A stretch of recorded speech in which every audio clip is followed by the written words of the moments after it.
I always wanted to hear my parents tell me they was proud. You going through not having legs like myself, there's no crowd cheering for you because you're not on the field playing sports. You're not doing nothing. It just makes me feel so good because that's what I've been missing.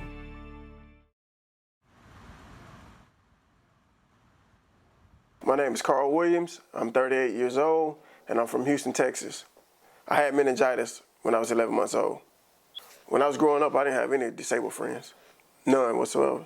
I looked like everyone else in my eyes because that's all I've ever known was to wake up, put on my prosthetics, interact with everybody else. They have computer chips in them that communicate with each other, like with the knee and the foot and all that. Like, so if I take a step, my knee is saying to the foot, we're walking right now. When I stop, it's saying that we're standing right now. So I won't like just fall backwards or nothing. That's how I can like stand at one spot. When I got in high school, that's when I was like, hey man, I'm all alone. Like no one looks like me. By then I was looking at myself, I'm like, okay, I don't have any legs, so there's no way I'm gonna be able to be on the football field and run. So I just knew already like, yo, don't do that. The first time I went to West Gray was to play tennis. Once I came inside, they were playing in rugby and I was like, oh no, I'm not doing that. They was hitting each other with the wheelchairs and I'm like, dude, that got to hurt. I came back again. And that's when I was like, okay, man, I'll give it a try. And I fell in love the first time I played. And going to play rugby with those guys opened my eyes. I think we were able to see like, okay, not in a bad way, but that could be me. I was upset at first because I didn't understand it. I was 11 months old. I hadn't done nothing to nobody to deserve what I was going through. So I was upset for a long time. And then I realized, man, it ain't that bad. My dad said that the only difference between you and somebody else, son, is they can see your flaws. You can't see theirs, but they got them. Playing rugby is very, very competitive. The only difference is guys are in a wheelchair, but you're still a man. So all those hormones and all that raginess that we have, all the bro stuff is still there. They just in wheelchairs. Best of the rest, that's where all the teams that didn't go to nationals, it's for those guys. And they all get together and we just bang it out and we have a little tournament of our own. This will be my first time playing like a lot versus the first time I played. My kids, nah, it's something. My kids are something, man. My oldest, he reminds me the most of me. You know, he's a little bit of, I wouldn't say shy, but I'm gonna say shy. He's not too talkative, you know, unless he warms up to you. That's how I am. My middle son, he's very much so like his mom. Talkative, go up to anyone, start talking. He don't even know him, he's just talking. And my daughter, she's a mixture, but they're awesome kids. All right. Yo, hey, this is the MTV Cars edition right here. You see them things? But anyways, here's the hand controls. You push in for the brake, down for the gas.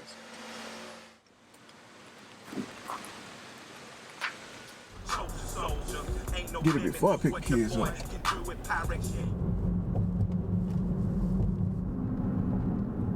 This knob is used for you to turn with.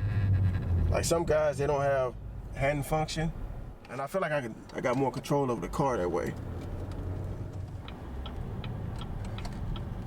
Sitting here and I think about my life, man. It's just like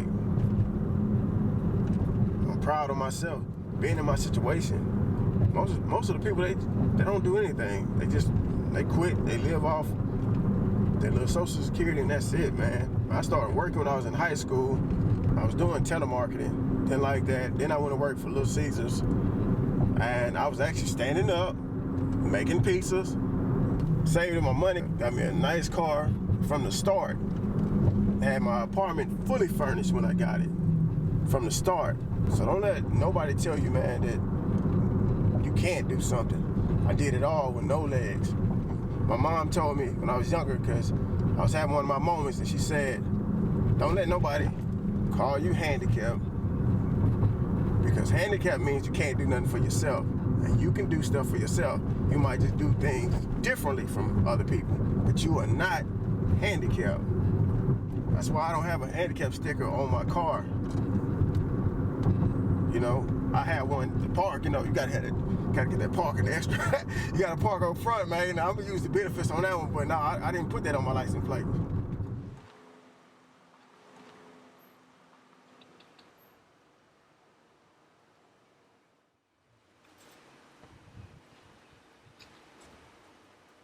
What's going on, man? How you doing, bro?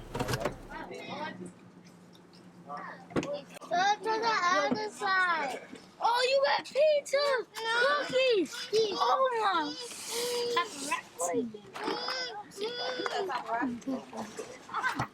Hey, get out of my seat. My name is Ava. And then my name is Austin. Right here and hope for the best. Kristen. What? I would. Hey, at least we don't have to go to school tomorrow. That's always a blessing. I got the poison skin, boy. I got the like CS7. Send me a pet. They sent me an.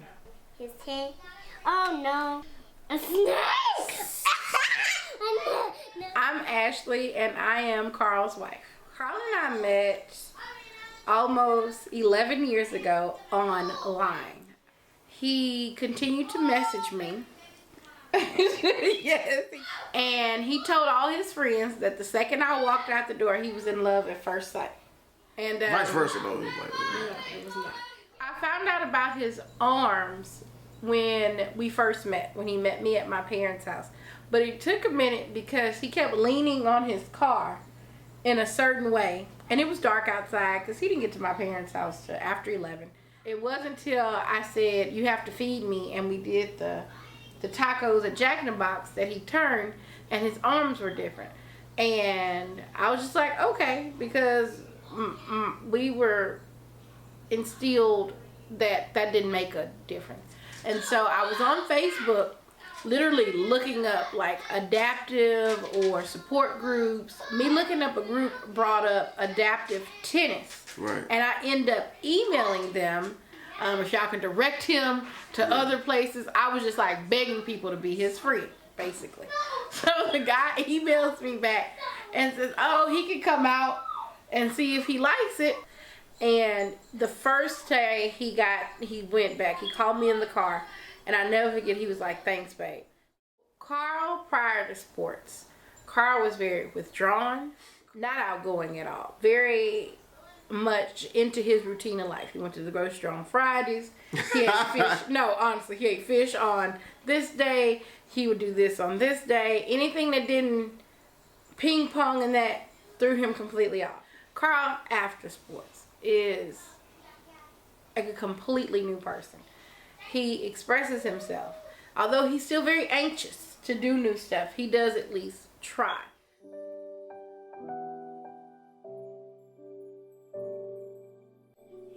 I was so excited to receive this, I started crying at work. I was trying to hold back the tears, but it meant so much. I'm trying to get choked up now, but it meant a lot for him. When you go through stuff like that, man, you ain't never had. You've always wanted that. Like I always wanted this when I got to high school and I really started noticing me being different, man. I always wanted something like this because I would see like, you know, I watch stuff on ESPN. These guys they have awards and stuff and they have it all up on their wall and stuff. I always wanted something like that. So when I got one, it just really touched me because I always wanted one. So it still mean a lot to me, man. It mean a lot to me. Yeah. It's an awesome accomplishment, honey. One of many to come. Yeah.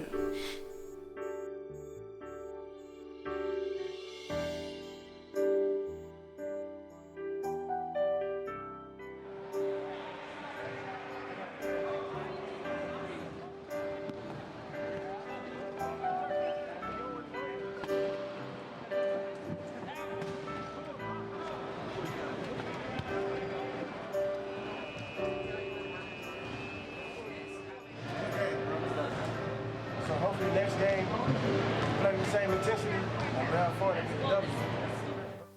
Love you. Stop looking at social media. Stop looking at everybody else. Stop worrying about what they got, what they doing, how they look. And remember that you are awesome and you are great at all times. And they got flaws too. They do whatever they do to cover it up. But they're thinking about themselves just as much as you're thinking about you. Love you.